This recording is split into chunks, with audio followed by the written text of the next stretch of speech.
السلام علیکم ورحمۃ اللہ تعالی وبرکاتہ۔ نحمده ونصلی ونسلم علی رسولہ الکریم، اما بعد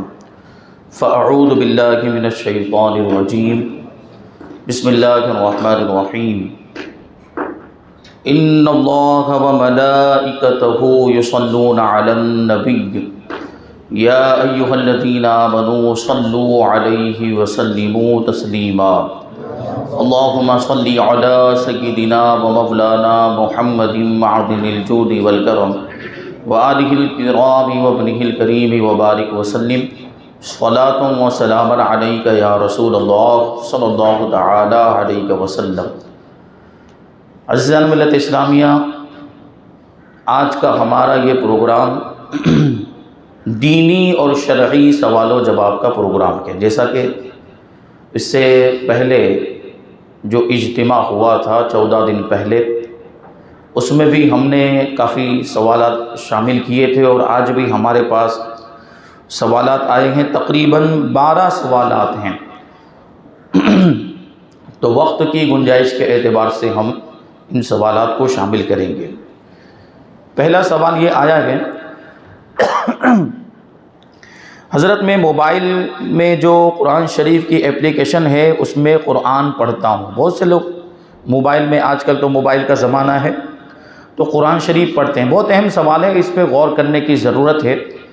کہ موبائل میں قرآن شریف پڑھیں تو پھر اس کا ادب و احترام کرنا ہے کہ نہیں کرنا ہے، اس کو بھی پیٹھ نہیں لگنی چاہیے۔ یہ سوال بنیادی ہے۔ کہتے ہیں کہ اب کبھی کبھار پہلی صف میں جگہ نہیں ملتی تو چوتھی یا پانچویں یا لاسٹ صف میں جگہ ملتی ہے۔ اب میں موبائل پر قرآن پڑھتا ہوں تو کسی نے مجھے ٹوکا کہ آپ کے آگے کوئی بیٹھا ہے تو اس کی پیٹھ آپ پر لگتی ہے اور آپ قرآن پڑھ رہے ہیں، تو اب مجھ پر کیا لازم ہوگا کہ میں جب آگے کی صف میں بیٹھا ہوں تو قرآن پڑھ سکتا ہوں یا نہیں، یا پیچھے کی صف میں بیٹھا ہوں تو قرآن شریف پڑھ سکتا ہوں یا نہیں موبائل کے اندر؟ تو دیکھیے، یقیناً یہ مسئلہ ہے کہ قرآن پاک کو پیٹھ نہیں لگنی چاہیے، یہ اس کے ادب کے تقاضوں میں سے ہے، ٹھیک ہے؟ قرآن پاک کی طرف پیٹھ نہیں کرنی چاہیے۔ لیکن یہ قرآن شریف کون سا؟ جو ہارڈ کاپی میں ہے آپ کے سامنے، جو مصحف شریف کی شکل میں آپ کے سامنے موجود ہے، کتابی شکل میں جو موجود ہے، تو اس میں ہوتا کیا ہے کہ صرف حروف نہیں، اس کا حاشیہ بھی مصحف کا حصہ ہو جاتا ہے، اور اس کی جو جلد ہے، اس کے اوپر جو دفتی لگائی ہے، وہ بھی اس کا حصہ بن جاتا ہے۔ تو ان ساری چیزوں کا ادب و احترام پھر ہم پر لازم اور ضروری ہو جاتا ہے۔ لیکن موبائل کے اندر ایسا نہیں ہوتا۔ موبائل کے اندر آپ نے قرآن شریف کا اپلیکیشن ڈاؤن لوڈ کر لیا تو یہ کیا پورا قرآن شریف، یہ موبائل جو ہے پورا قرآن بن گیا؟ یہ اس کی باڈی قرآن بن گئی؟ یہ کور قرآن بن گیا؟ یہ ڈسپلے کے اوپر جو یہ کانچ لگا ہوا ہے یہ قرآن بن جاتا ہے؟ نہیں، یہ قرآن نہیں بنتا۔ یہ بات بھی ہے کہ جو اپلیکیشن میں قرآن شریف موجود ہے یا میموری کارڈ میں آپ نے سیو کر کے رکھا ہوا ہے، اس کی حیثیت بھی قرآن شریف کی ہے، وہ بھی قرآن ہی ہے، اس کا بھی ادب و احترام ہوگا۔ یعنی آپ پھر اگر آپ نے موبائل میں قرآن شریف رکھا ہوا ہے تو آپ اس کو لے کر استنجا خانے میں نہیں جا سکتے، اس کو لے کے ٹوائلٹ میں نہیں جا سکتے۔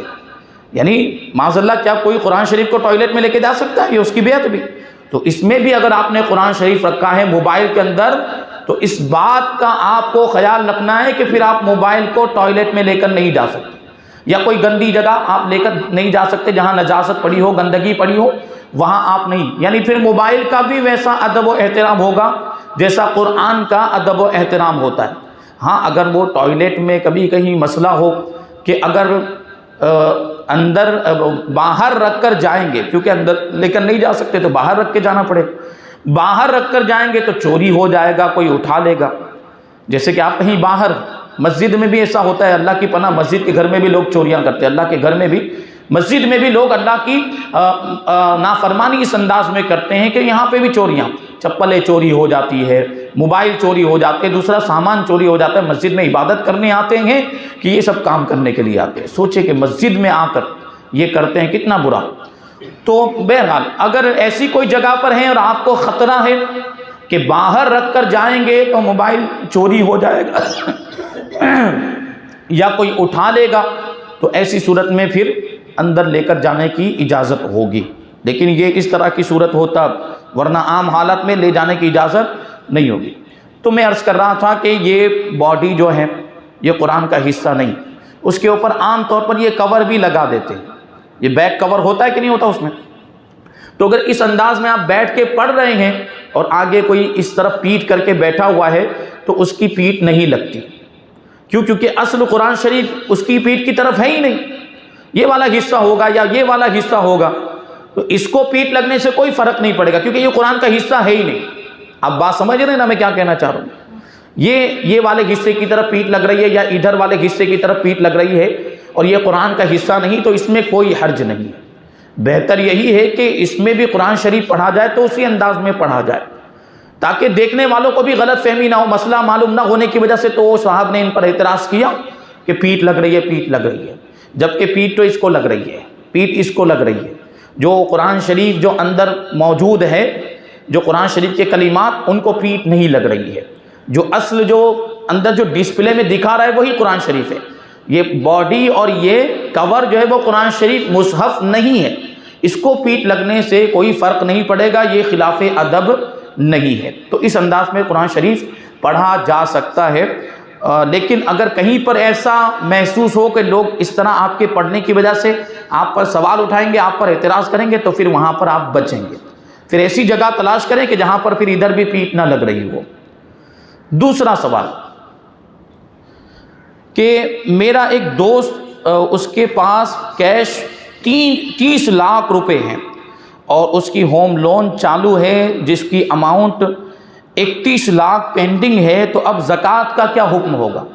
یعنی 30 لاکھ روپے کیش اس کے پاس موجود ہے، روکڑا موجود ہے، لیکن 31 لاکھ روپے کا اس پر قرضہ بھی ہے، تو آپ کو مسئلہ معلوم ہونا چاہیے کہ قرضہ مائنس ہو جاتا ہے، تو 31 لاکھ روپے، لیکن یہاں پہ غور کرنے کی بات ہے کہ 31 لاکھ روپے پورا کا پورا قرضہ نہیں ہے، یہ ہوم لون یا بینک سے، فائنانس کمپنی سے جو لون لیا جاتا ہے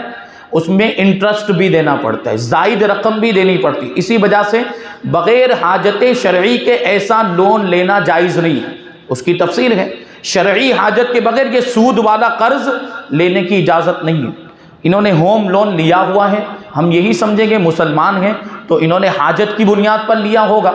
تو یہ جو لون لیا جاتا ہے سودی قرض، یہ مائنس ہوگا، لیکن انٹرسٹ کی رقم مائنس نہیں ہوگی، انٹرسٹ کی رقم مائنس نہیں۔ مثال کے طور پر میں آپ کو سمجھاؤں کہ کسی نے قرضہ لیا ہے 10 لاکھ روپے اور اس میں 2 لاکھ روپے انٹرسٹ ہے، تو قرضہ جو اصل ہے وہ تو 10 لاکھ روپے ہے نا، یہ 2 لاکھ روپے تو قرضہ ہے ہی نہیں، یہ تو زائد رقم ہے جو اس کو دینی پڑ رہی ہے انٹرسٹ کے نام پر،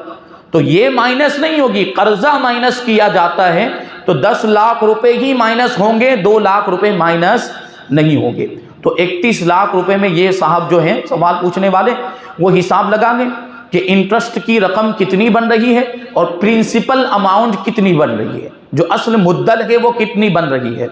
تو جو اصل مدل ہوگی وہ 30 لاکھ میں سے مائنس ہو جائے گی، پھر جو بچا ہے وہ اگر نصاب کے برابر ہے تو اس کی وہ زکوٰۃ ادا کریں گے، اور اگر نصاب کے برابر نہیں ہے تو ان پر زکوٰۃ واجب ہی نہیں ہے۔ تیسرا سوال یہ آیا ہے کہ آج کل جو کٹ زکوٰۃ کے نام پر بانٹتے ہیں، اس میں سید صاحب کی وائف جو سید نہیں ہے تو کیا اسے دے سکتے ہیں اور وہ پھر سید صاحب کے گھر میں واپر سکتے ہیں، استعمال کر سکتے ہیں؟ تو دیکھیے،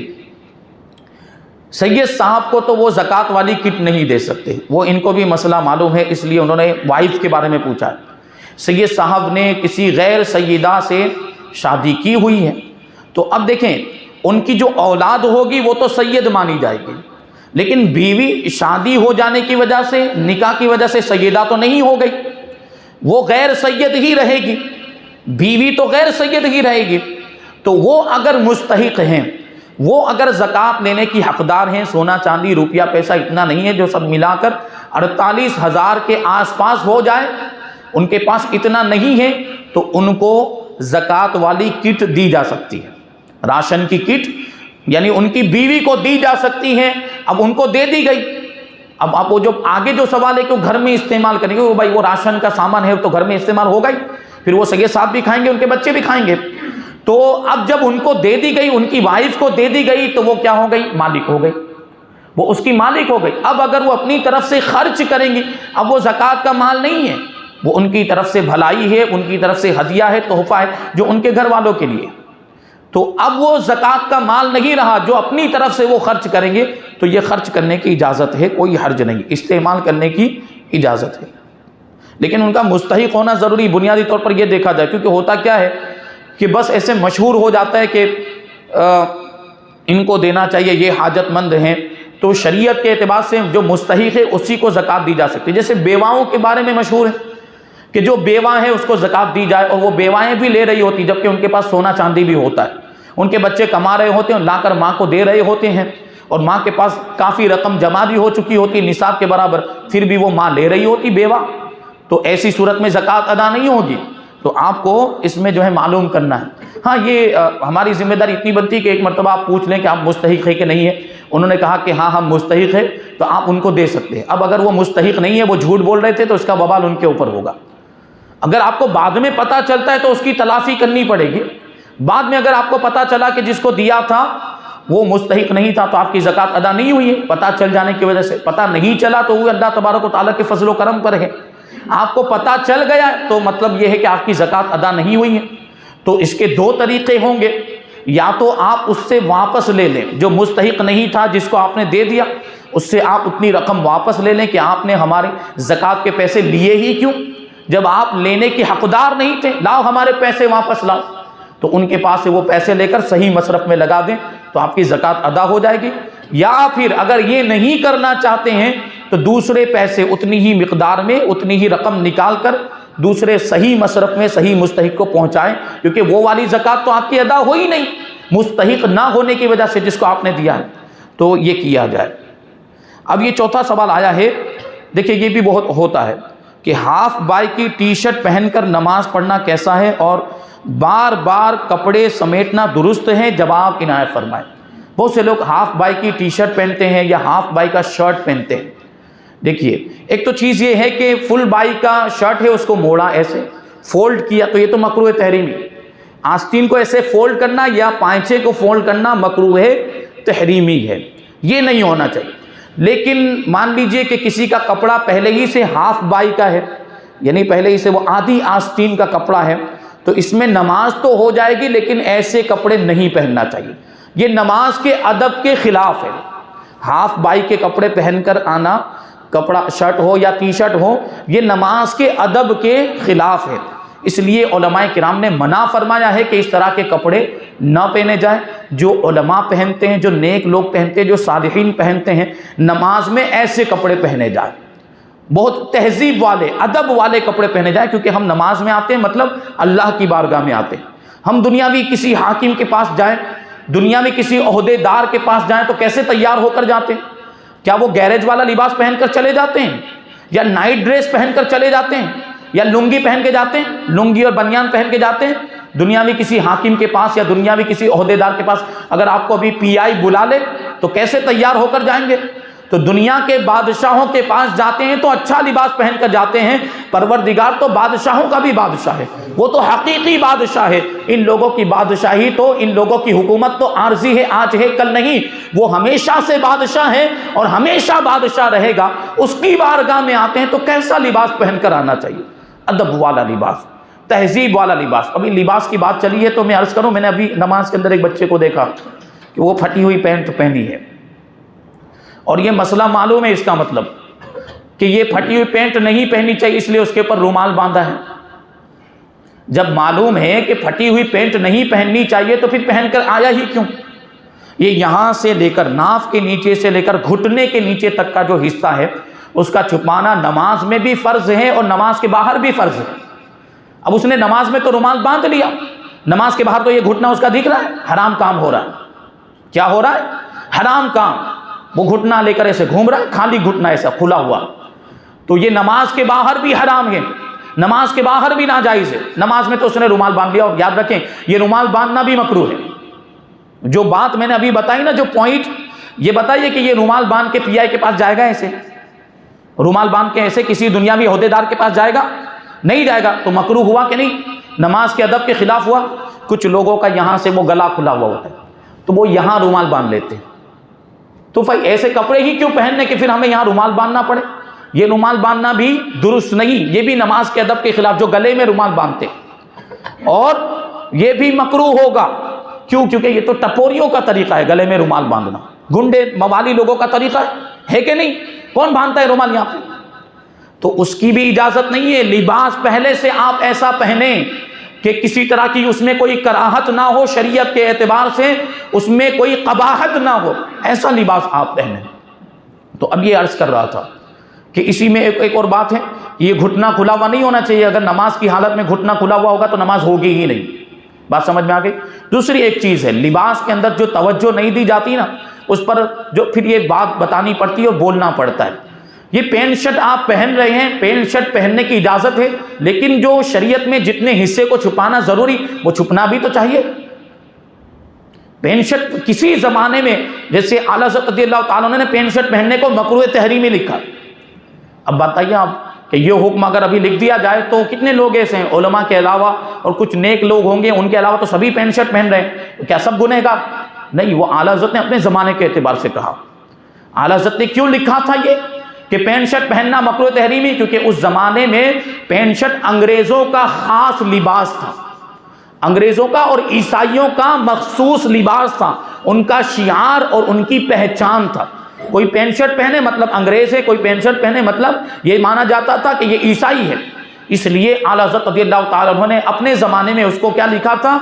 مکروہ تحریمی، کیونکہ مسلمان اس زمانے میں پینٹ شرٹ پہنتے ہی نہیں تھے، کرتا پائجامہ پہنتے تھے یا جبہ پہنتے تھے، صدری پہنتے تھے، انگ رکھا پہنتے تھے، ایسا لباس۔ یہ پھر صرف مسلمانوں کی بات نہیں ہے، ہندوستانی دوسرے لوگ بھی، ہمارے ہم وطن دوسرے لوگ بھی پینٹ شرٹ نہیں پہنتے تھے۔ آپ آزادی کی تصویریں دیکھیں، آپ کو انٹرنیٹ پہ ملے گی، اس وقت جو آزادی کی جنگ میں جو شریک ہو رہے ہیں ان کے لباس کو دیکھیں آپ، تو ہمارا تو یہ کہ کرتا پائجامہ، اور ان کا کیا تھا؟ کرتا اور دھوتی۔ وہ بھی پینٹ شرٹ نہیں پہنتے تھے، کیونکہ پینٹ شرٹ اس زمانے میں انہی کا مخصوص لباس تھا، تو ان کا شعار ہونے کی وجہ سے مکروہ تحریمی لکھا۔ کیونکہ غیر مسلموں کا، کافروں کا شعار اپنانا بھی جائز نہیں، یعنی ان کی مشابہت اور ان کے جیسی شکل و صورت اختیار کرنا بھی جائز نہیں۔ لیکن اب کیا ہوا کہ پینٹ شرٹ بالکل عام ہو گیا، اب یہ کسی خاص قوم کا شعار نہیں رہ گیا، اب ہر قوم کے لوگ پینٹ شرٹ پہنتے ہیں، اس لیے اب اس کے اندر وہ کراہت نہیں رہی۔ تو پینٹ شرٹ پہننے کی تو اجازت، لیکن ایسا پہنا جائے، ایسا لباس پہنا جائے کہ آپ کی نماز درست ہو جائے۔ بھائی نماز درست ہونی چاہیے کہ نہیں ہونی چاہیے؟ تو پینٹ شرٹ بھی پہنے تو اس انداز کا پہنے، اگر ہو سکے تو کرتا پائجامہ پہنے۔ نماز کے لیے کرتا پائجامہ اس طرح کا آپ اپنے گھر میں رکھ لیں۔ بھائی جب بھی نماز کا وقت ہو، کتنی دیر لگے گی بھائی کرتا وہ پائجامہ پہننے میں، چینج کرنے میں؟ گھر پر گئے، کرتا پائجامہ پہنا، نماز پڑھنے کے لیے آ گئے، اس میں آپ کو زیادہ ثواب ملے گا۔ اس میں یہ آپ نے کیوں؟ کیونکہ نماز کے اہتمام کے لیے آپ نے یہ سوچ کر وہ کرتا پائجامہ چینج کیا کہ اچھا اور تہذیب والا لباس، کیونکہ اللہ کی بارگاہ میں حاضر ہو رہا ہوں تو آپ کو زیادہ ثواب ملے گا۔ ایمان کی بات کروں، اعلیٰ حضرت رضی اللہ تعالیٰ عنہ جب بھی نماز کے لیے تشریف لے جاتے، چاہے گرمی کا موسم ہو یا ٹھنڈی کا موسم ہو، کرتا پائجامہ ہوتا تھا، اس کے اوپر انگ رکھا بھی پہنتے تھے، اس کے اوپر نماز کے لیے جب جاتے، نماز کے اوقات کے علاوہ اتار دیتے تھے، لیکن جب نماز کے لیے جاتے تو انگ رکھا بھی پہنتے تھے، سر پہ امامہ شریف بھی باندھتے تھے، اور یہی تصور ہوتا تھا کہ اللہ کی بارگاہ میں جا رہا ہوں تو سج کے جاؤں، سنور کے جاؤں، اچھا لباس پہن کر جاؤں۔ یہ ہمارے امام کا طریقہ ہے، تو ہم اپنائیں گے کہ نہیں اپنائیں گے؟ اب کچھ لوگوں کا حال یہ کہ میلا کچیلا لباس پہن کے چلے آتے ہیں، وہ کام کاج والا لباس پہن کر، گیرج والا لباس پہن کے چلے آتے ہیں۔ یہ نماز تو ہو جائے گی، لیکن اس طرح کا لباس پہننا یہ نماز کے ادب کے خلاف ہے، تو اس پر توجہ دیں۔ جو بات میں بتانا چاہتا ہوں وہ یہ ہے کہ کچھ لوگ پینٹ اس انداز کی پہنتے ہیں کہ بہت نیچے ہوتی ہے،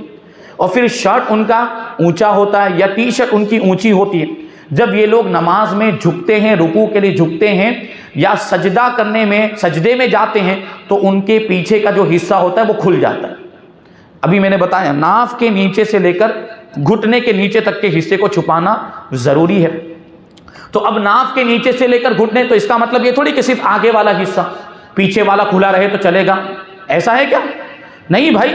یہاں اس کی سیدھ میں جو بالکل یہ ناف جو ہے، ناف کے نیچے والا حصہ آپ ایسے اندازہ لگائیں، اس کی سیدھ میں جو پیچھے والا حصہ ہے اس کو چھپانا بھی فرض ہے، اس کو چھپانا بھی ضروری ہے۔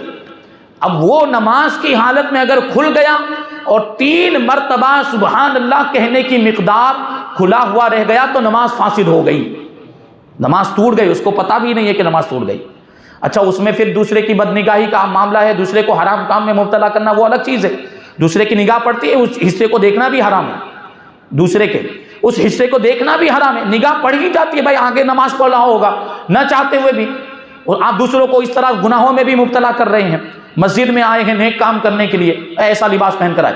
تو وہ والا حصہ اگر 3 مرتبہ سبحان اللہ کہنے کی مقدار، سبحان اللہ سبحان اللہ سبحان اللہ، اتنی مقدار تک اگر وہ پیچھے والا حصہ کھلا رہ گیا تو نماز فاسد ہو جائے گی۔ اور اتنی مقدار تو ہو ہی جاتی ہے، سجدے میں تو 3 مرتبہ وہ تسبیح پڑھتے ہی ہیں، سبحان ربی الاعلیٰ سبحان ربی الاعلیٰ، تو اتنی دیر تک وہ حصہ کھلا رہتا ہے تو نماز فاسد ہو جائے گی۔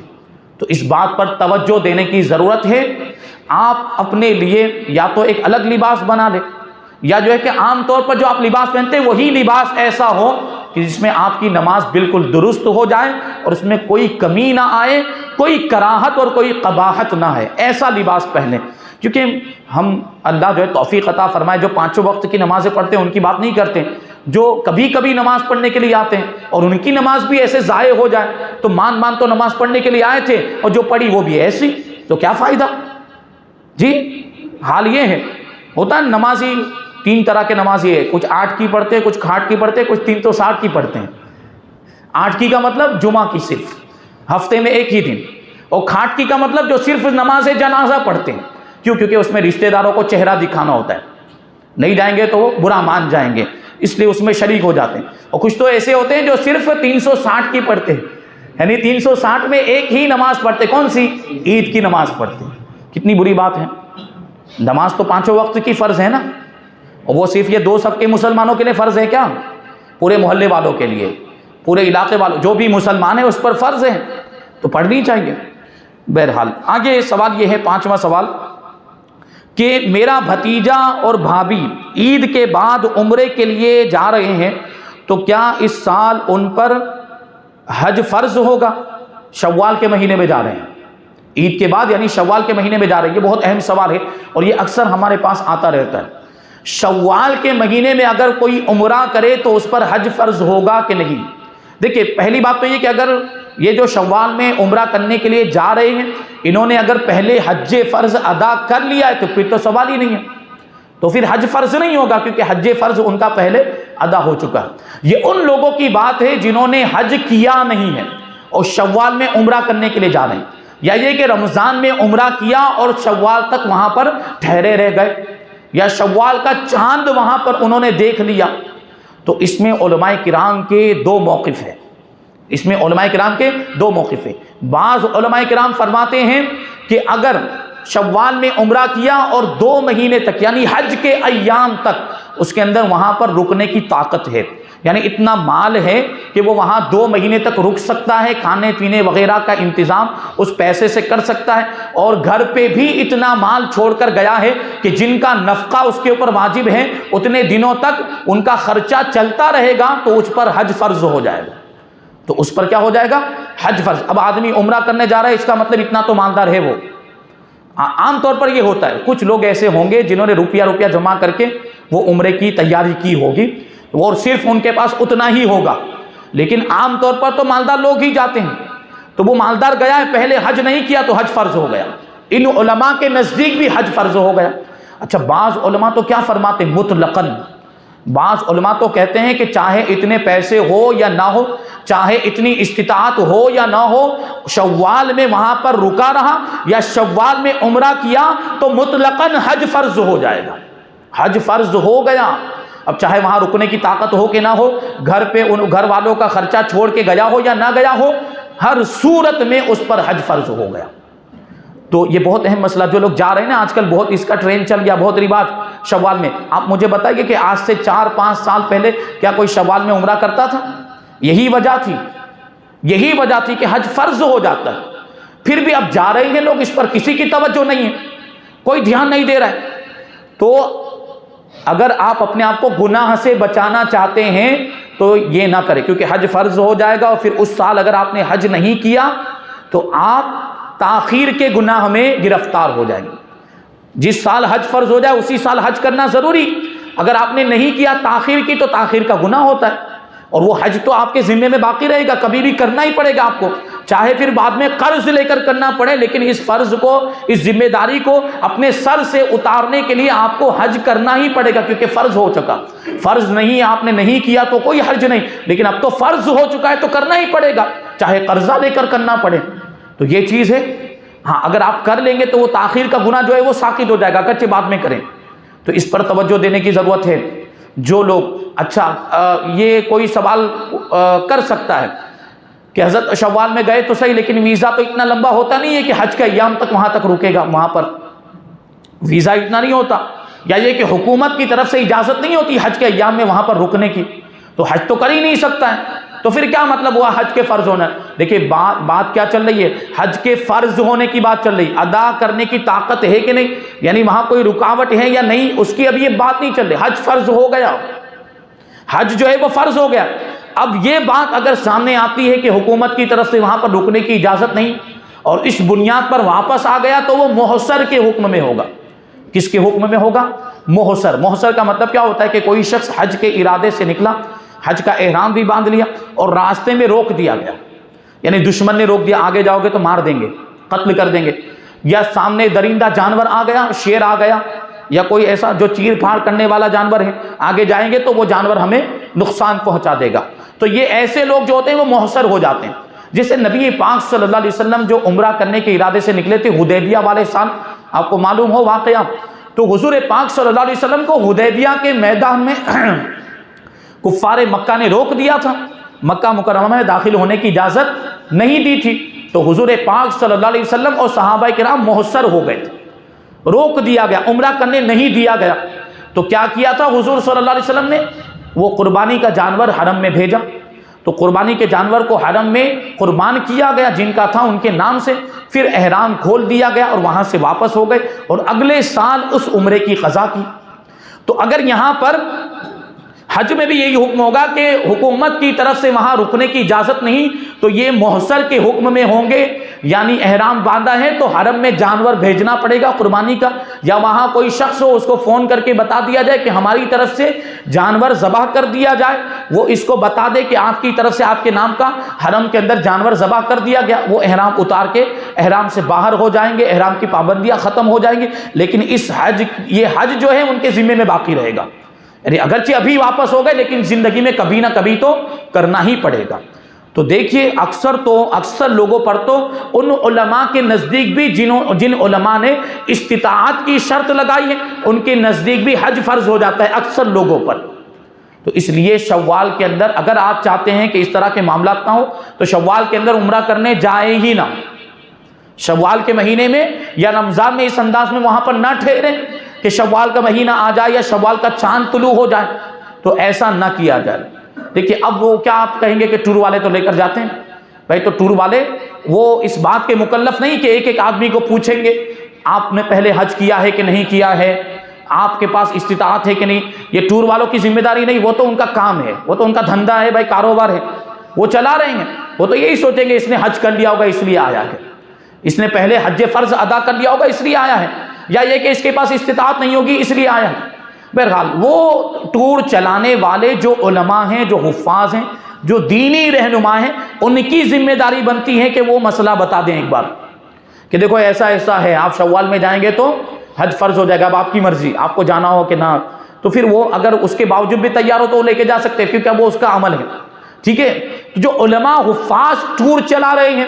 دینی رہنما ٹور چلا رہے ہیں، ان کی ذمہ داری بنتی ہے کہ یہ مسئلہ ایک بار جو ان کے ساتھ جانے والے ہیں ان کو بتا دیں۔ اب آگے سوال یہ کہ کیا صلاۃ التسبیح کی نماز جماعت کے ساتھ پڑھ سکتے ہیں، اس کا کیا حکم ہوگا؟ دیکھیں سوال میں لکھا ہے اس لیے میں نے لفظ بولا ہے، صلاۃ التسبیح کی نماز، یہ آب زمزم کا پانی ہو گیا، بھائی آپ کا معنی ویسے ہی پانی ہوتا ہے، آب زمزم کا پانی تو الگ سے پانی بولنے کی ضرورت ہے، آب زمزم بولنے سے بات ہو گئی، تو صلاۃ التسبیح میں لفظ صلاۃ کا مطلب ہی ہوتا ہے نماز، تو صلاۃ التسبیح کی نماز کہنے کی ضرورت ہے نہیں۔ تو انہوں نے یہ سوال پوچھا ہے، تو اس کا جواب یہ ہے کہ صلاۃ التسبیح جو ہوتی ہے یہ نماز، یہ نفل نماز ہے، اور نفل نماز کی جماعت تداعی کے ساتھ مکروہ تنزیہی ہے، اور اگر تداعی کے ساتھ نہ ہو تو کوئی کراہت نہیں ہے، مکروہ تنزیہی بھی نہیں ہے۔ اچھا، اب آپ کہیں گے کہ یہ تداعی کا مطلب کیا ہوتا ہے؟ تداعی کا مطلب یہ ہے کہ لوگوں کو دعوت دے کر بلانا، اعلان کرنا، اور اگر اعلان نہیں بھی کیا لیکن 4 یا اس سے زیادہ مقتدی جمع ہو گئے، 4 یا اس سے زیادہ مقتدی جمع ہو گئے، ایک امام ہے اور اس کے علاوہ مقتدی 4 ہو گئے یا 4 سے زیادہ ہو گئے، تو تداعی خود بخود ہو جائے گی۔ تو اس جماعت کو پھر مکروہ تنزیہی، یہ جماعت جو ہے نفل کی، یہ جماعت مکروہ تنزیہی ہے، ٹھیک ہے؟ یہ بات آپ ذہن میں رکھیں کہ مکروہ تنزیہی گناہ نہیں ہوتا ہے، مکروہ تنزیہی ایک ناپسندیدہ عمل ہوتا ہے شریعت کی نگاہ میں،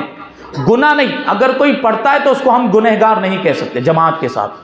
اور یہ بھی علماء نے لکھا ہے کہ اگر کہیں پر یہ صلاۃ التسبیح یا کوئی اور نفل نماز جماعت کے ساتھ پہلے ہی سے پڑھی جا رہی ہو، پہلے ہی سے رائج ہو، تو وہاں پر روکا نہیں جائے گا کہ عوام جس طریقے سے چاہے اللہ کا نام لے رہے ہیں تو ان کو اللہ کا ذکر کرنے دیا جائے گا، اور ان کو منع نہیں کیا جائے گا، ان کو روکا نہیں جائے گا۔ جہاں پہلے سے ہی یہ طریقہ اگر جاری ہے اور پہلے ہی سے لوگ صلاۃ التسبیح جماعت کے ساتھ پڑھتے آ رہے ہیں تو ان کو منع نہیں کریں گے، ان کو پڑھنے دیں گے، یعنی ثواب تو ملے گا۔ اور مکروہ تنزیہی اگرچہ ہو رہی، اور مکروہ تنزیہی گناہ نہیں ہوتا ہے، اس سے بچنا چاہیے، یہ الگ بات ہے، لیکن جو پہلے سے کرتے آ رہے ہیں ان کو نہیں روکا جائے گا۔ تو یہ اس کا حکم ہے۔ آگے یہ سوال یہ کہ پوچھتے ہیں کہ میری وائف جو گولڈ لائی تھی وہ اور میرے یہاں سے دیا ہوا گولڈ دونوں ملا کر ابھی فی الحال اتنا نہیں ہے کہ 1 تولہ بھی ہو، تو کیا زکوٰۃ فرض ہوگی؟ اور گھر میں 15,000 سے زیادہ رقم بھی نہیں ہے تو کیا زکوٰۃ نکالنا فرض ہے؟ دیکھیے، اب وہ ہو سکتا ہے بہت ہی معمولی سونا لائی ہو، ورنہ بھائی 1 تولہ تو ہوتا ہی ہے نا، عام طور پر 1 تولہ تو ہو ہی جاتا ہے، تو ہو سکتا ہے کہ وہ آدھے تولے سے بھی کم اپنے گھر سے لے کر آئی ہو ان کی وائف، اور یہاں سے جو دیا وہ بھی آدھے تولے سے کم ہو، اور دونوں ملا کر 1 تولہ بھی نہیں ہو پا رہا ہے۔ تو ایسی صورت میں دیکھا جائے گا کہ بیوی کے پاس، وائف کے پاس سونے کے علاوہ کوئی دوسری چیز ہے کہ نہیں مال زکوٰۃ میں سے، چاندی اور روپیہ پیسہ بھی ہے کیا؟ کیونکہ عام طور پر سونا ہے تو چاندی بھی ہوتی ہے،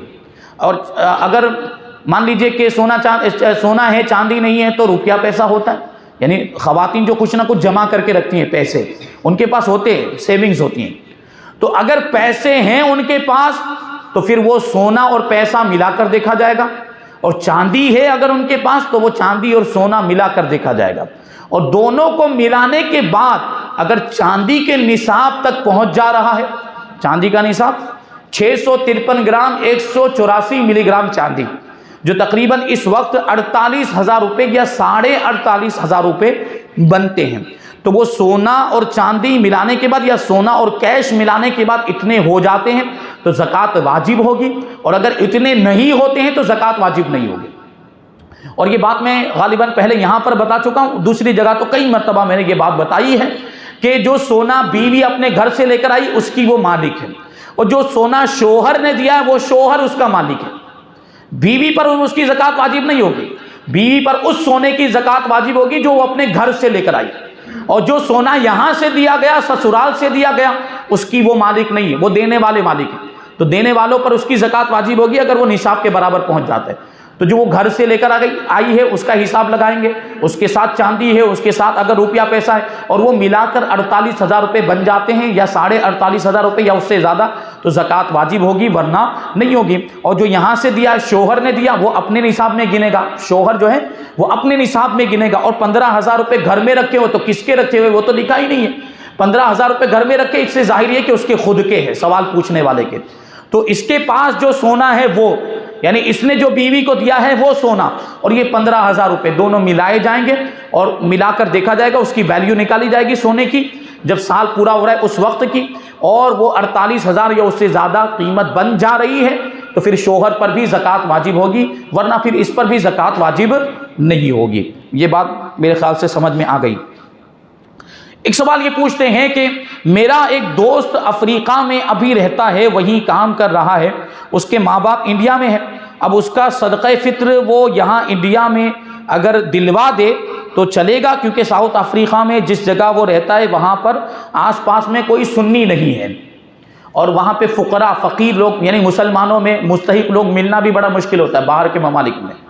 باہر کے ممالک میں یہ حالات ہیں، اگر وہ مستحق غریب لوگ ہے بھی تو دوسری قوموں میں ہے، یعنی عیسائی ہے یا دوسرے کسی مذہب سے تعلق رکھنے والے یا لا مذہب ہے۔ باہر کے ممالک میں ایسے لوگ بہت پائے جاتے ہیں جن کا کوئی مذہب ہی نہیں، ملحد جن کا کوئی مذہب نہیں، وہ خدا کے منکر، ایسے بھی لوگ بہت ہوتے ہیں۔ تو ساؤتھ افریقہ کے بارے میں یہ پوچھ رہے ہیں، تو ہم بھی گئے ہیں وہاں پر، تو حالات جانتے ہیں۔ تو یہ سوال پوچھ رہے ہیں کہ ان کا صدقہ فطر یہاں ادا کیا جا سکتا ہے کہ نہیں، جو وہاں رہتے ہیں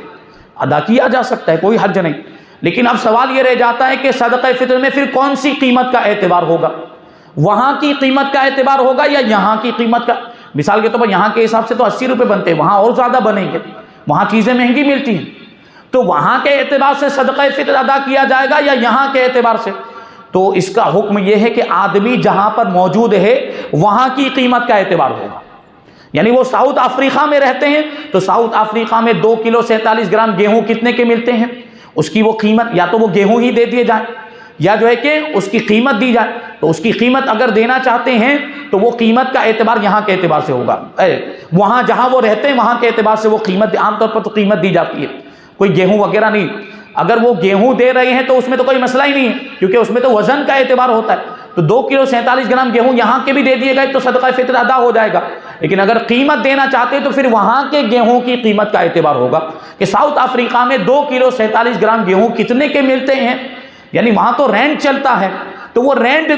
کا جو ہے اندازہ لگائیں گے کہ اتنے رینڈ کے 2 کلو 47 گرام گیہوں ملتے ہیں، وہ رینڈ بتا دیں، پھر اس کو INR میں کنورٹ کر دیں گے، یعنی انڈین کرنسی میں کنورٹ کر دیں گے، کتنے بنتے ہیں اس کے اعتبار سے یہاں پر ان کا صدقہ فطر ادا کیا جائے تو ادا ہو جائے گا، اور تھوڑے بہت زیادہ دے دے تو کوئی حرج نہیں، احتیاطاً تھوڑے بہت زیادہ دے ہی دینے چاہیے، تو جو صدقہ فطر ہے وہ صدقہ فطر ہو جائے گا، جو زیادہ رقم ہے وہ نفلی صدقہ ہو جائے گا، ثواب تو بہرحال ملنا ہے، ٹھیک ہے۔ تو یہ بات ہے، وہ وہاں سے اپنے ماں باپ کو کہہ دیں فون کر کے کہ میرا صدقہ فطر اتنا بنتا ہے، آپ لوگ انڈیا میں ادا کر دیجئے، مستحق کو دے دیجئے، تو انہوں نے خود کہا ہے تو ہو جائے گا۔ لیکن ماں باپ اگر پوچھے بغیر ادا کریں گے تو ادا نہیں ہوگا۔ ماں باپ نے یہ سوچا کہ ہمارا بیٹا ساؤتھ افریقہ میں، لاؤ یہاں پر اس کا صدقہ فطر ادا کر دیں، پوچھا بھی نہیں، اجازت بھی نہیں لی تو ادا نہیں ہوا، پوچھنا پڑے گا، اجازت لینی پڑے گی، فون کر کے ایک مرتبہ کہہ دیں کہ تمہارا صدقہ ہم یہاں پر دے دیتے ہیں، تمہارا فطرہ یہاں پر دے، وہ کہے ہاں تو پھر یہاں پر دیا جا سکتا ہے وہاں کی قیمت کے اعتبار سے، اگر روپیہ پیسہ دینا ہے تو۔ یہ سوال آگے ایک اور ہے، 9واں سوال یہ ہے کہ کوئی شخص اعتکاف میں بیٹھا ہو اور اس کے گھر کا کوئی شخص انتقال کر جائے تو اسے اعتکاف سے نکلنا کیسا ہے، کیا وہ اعتکاف سے نکل سکتا ہے نماز جنازہ پڑھنے کے لیے؟ تو دیکھیں نماز جنازہ مسجد کے باہر پڑھی جاتی ہے، مسجد میں نہیں پڑھی جاتی ہے، تو اب نماز جنازہ پڑھنے کے لیے اگر نکلے گا تو اعتکاف ٹوٹ جائے گا، کیونکہ نماز جنازہ فرض کفایہ ہے، فرض عین نہیں ہے، ہر مسلمان پر نماز جنازہ پڑھنا ضروری ہو ایسا ہے نہیں ہے، چند لوگ مل کر بھی اگر پڑھ لیں گے تو باقی لوگ بری الذمہ ہو جائیں گے، تو نماز جنازہ کی وجہ سے اگر اعتکاف سے نکلے گا، مسجد کے باہر نکلے گا تو اعتکاف ٹوٹ جائے گا۔ اب سوال یہ ہے کہ کوئی رشتہ دار انتقال کر کر یہ چلا گیا، بھائی جانے سے پہلے مسئلہ پوچھنا چاہیے نا، جانے سے پہلے کہ بھائی یہ انتقال ہو جا سکتے کہ نہیں جا سکتے، اعتکاف باقی رہے گا کہ ٹوٹ جائے گا، وہ چلے جاتے ہیں بعد میں مسئلہ پوچھتے ہیں، ایسا ہوا ہے، یہ مسئلہ آیا ہے، وہ چلے گئے نماز جنازہ پڑھ لی، اب پوچھ رہے ہیں کہ اعتکاف باقی رہا کہ ٹوٹ گیا، بھائی تیرے پہلے پوچھنا چاہیے تھا۔ یہ ساری دوسرے معاملات میں بھی ایسا ہوتا ہے، پہلے لوگ کرنے لگ جاتے ہیں، پہلے لوگ مبتلا ہو جاتے ہیں، پھر سوال پوچھتے ہیں حضرت ہم نے ایسا کر لیا تو کیسا؟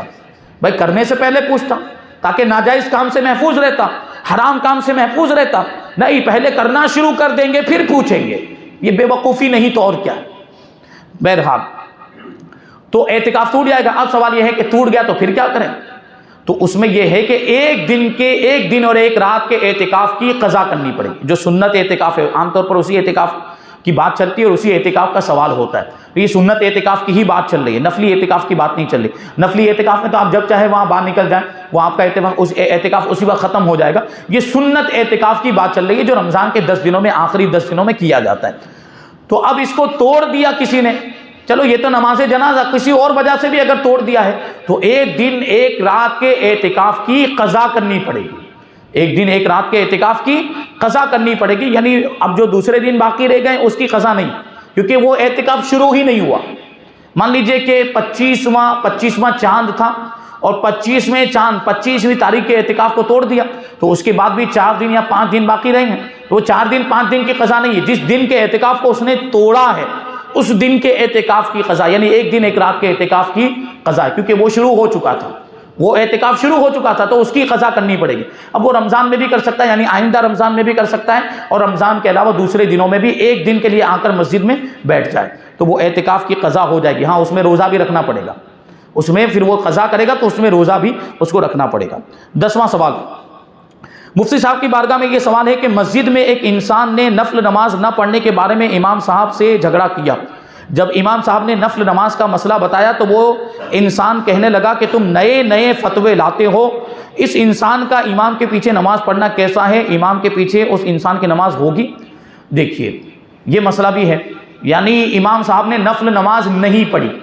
تو کوئی مقتدی ہوگا وہ کھڑا ہو گیا اور اس نے کہا کہ آپ نے نفل نماز کیوں نہیں پڑھی، آپ کو نفل نماز پڑھنی چاہیے، تو امام صاحب نے بتا دیا کہ نفل نماز کا یہ حکم ہوتا ہے، پڑھیں تو ثواب، نہ پڑھے تو کوئی گناہ نہیں، نفل نماز کا یہ حکم ہوتا ہے، پڑھیں تو ثواب، نہ پڑھے تو کوئی گناہ نہیں، تو نہ پڑھنے کی وجہ سے امام صاحب گنہگار نہیں ہوئے، تو وہ اس مسئلے کو کیا بول رہا ہے، وہ اس مسئلے کو بول رہا ہے کہ تم لوگ نئے فتوے لاتے ہو۔ اگر اس جملے سے اس کا مقصد فتوے کی توہین کرنا ہے تو پھر اس کا بہت سخت حکم ہوگا، یا فتوے کا انکار کرنا ہے تو وہ فتویٰ اگر قرآن کی آیت کی روشنی میں لکھا گیا یا حدیث کی روشنی میں لکھا گیا ہے تو وہ فتویٰ، اس فتوے کا یہ انکار نہیں ہوگا، وہ قرآن کی آیت کا انکار ہوگا، وہ حدیث کا انکار ہوگا، پھر وہ آدمی اپنے ایمان کی خیر منائے۔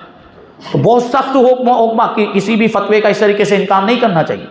جب تک آپ کو معلوم نہیں ہے۔ بھائی انسان جو عام آدمی ہے اس کو کیا معلوم شریعت کی کیا معلومات ہے، کون سا فتویٰ قرآن و حدیث کی روشنی میں لکھا گیا، اور سارے فتاوے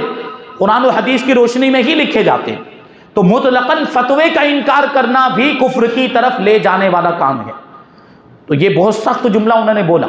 بہرحال جو ائمہ حضرات ہوتے ہیں ان کو بھی ہم کہنا چاہیں گے، جو امام ہے، جو پیشوا ہے، جو مقتدی ہیں، علماء ہیں، بزرگان دین ہیں، پیران اعظام، جو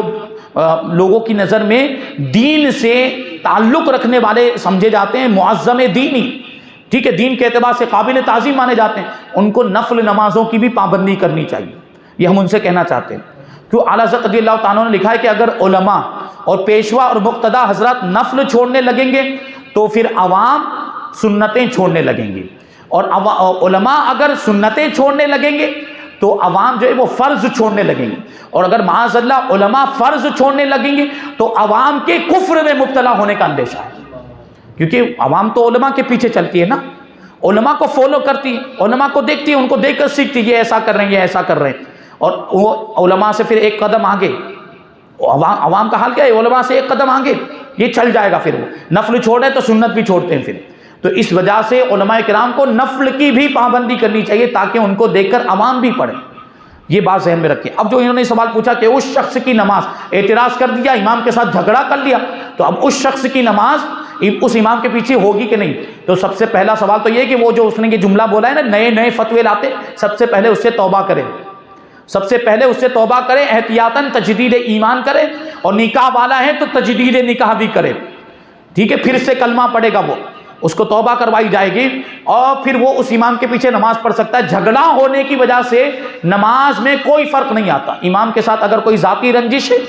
امام کے اندر کوئی شرعی خرابی موجود نہیں ہے، اگر شرعی خرابی ہے تو نماز کے مسائل ہوتے ہیں، نماز نہیں ہوتی یا مکروہ تحریمی ہوتی ہے۔ امام کے اندر کوئی شریعت کے اعتبار سے خرابی موجود نہیں ہے، بس یہ اس آدمی کا جھگڑا ہو گیا، یا اس آدمی کو کوئی ذاتی رنجش ہے، کوئی ذاتی معاملہ ہے مال کی وجہ سے، روپیہ پیسہ کی وجہ سے، تو یہ لوگوں میں مشہور ہے کہ اگر کسی کے دل میں امام کے تعلق سے دشمنی کا جذبہ ہو، یا امام کے تعلق سے کینہ ہو یا بغض ہو، تو اس کی نماز اس امام کے پیچھے نہیں ہوتی، ایسا نہیں ہے، نماز ہو جاتی۔ یہ بغض رکھنا، کینہ رکھنا، یہ نفرت کے جذبات رکھنا، یہ حرام ناجائز گناہ ہے، لیکن اس کی وجہ سے نماز میں کوئی فرق نہیں آئے گا، نماز ہو جائے گی، ٹھیک ہے۔ تو وہ شخص اگر توبہ کر لیتا ہے تو اس امام کے پیچھے وہ نماز پڑھ سکتا ہے۔ تو یہاں پر ہمارے 10 سوالات مکمل ہوئے، 2 سوال پھر بھی رہ گئے ہیں، ٹائم زیادہ ہو گیا، انشاءاللہ تبارک و تعالیٰ پھر کبھی کسی موقع پر ہم یہ 2 سوال کو بھی، اور جو ہمارے پاس دوسرے سوالات آئیں گے ان کو بھی ہم شامل کریں گے۔ ہمارا ایسا ارادہ ہے، کیونکہ ہر ہفتے ہمارا یہ پروگرام ہوتا ہے، ہر ہفتہ واری اجتماع ہوتا ہے، اس میں بیان ہوتا ہے، ایسا ارادہ ہے کہ مہینے میں 1 مرتبہ ہم سوال و جواب کا پروگرام رکھیں گے اسی اجتماع کے موقع پر، آپ حضرات سے گزارش ہے کہ آپ رسپانس دیں اور اس میں تشریف لائیں تاکہ آپ کی دینی معلومات میں بھی اضافہ ہو اور آپ کو ثواب بھی ملے۔ تو اللہ تبارک و تعالی ہم سب کو جو کچھ بھی بیان ہوا، احکام مسائل بیان کی کہ اس پر عمل کرنے کی توفیق عطا فرمائے، اسلام کے مطابق زندگی گزارنے کی توفیق عطا فرمائے، شریعت مصطفیٰ پر عمل کرنے کی توفیق عطا فرمائے، ایمان کی سلامتی عطا فرمائے اور ایمان پر ہی ہم سب کا خاتمہ فرمائے۔ وما علینا الا البلاغ۔ السلام علیکم۔